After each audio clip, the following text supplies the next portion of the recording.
আপনাদের কাছে নিয়ে এসেছি মাছ ধরার একটা নতুন কৌশল, যা নাকি আমরা এখনো পর্যন্ত কেউ আমরা দেখতে পাইনি বা জানতে পারিনি। এটা পুরনো প্রযুক্তির জিনিস, যা নাকি যাদের বাড়িতে ঠাকুরদাদা এখনো বেঁচে আছেন, তিনি বাংলাদেশে, তিনি হয়তো এই প্রসেসটা জানতে পারে। কিন্তু আমরা আজকে নিয়ে এসেছি ঠিক সেই নতুন পদ্ধতি আমাদের এই নতুন প্রজন্মের মাঝখানে।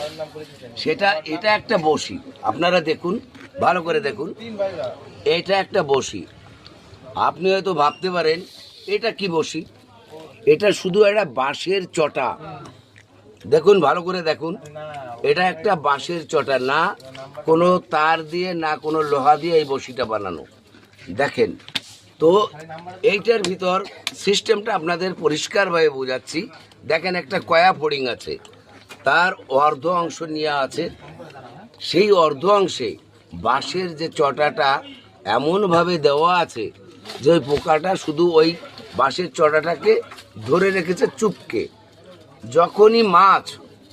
যখনই মাছ এই পোকাটাকে খাদ্য হিসেবে গ্রহণ করবে, তখনই কি হচ্ছে, যখনই পোকাটা সে খেয়ে নিচ্ছে, চটাটা আপনা আপ বেরিয়ে যাচ্ছে।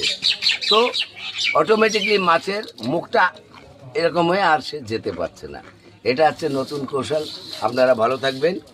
আমার বাড়ি গাড়াপোতা, রামদিয়াপাড়ায়। আমার নাম প্রদ্যুৎ গোলদার। তো আপনাদের কাছে একই কথা বলতে চাইছি, নতুন প্রজন্মর নতুন কিছু আপনাদের কাছে নিয়ে এসেছি। ভালো লাগলে কমেন্টস করবেন।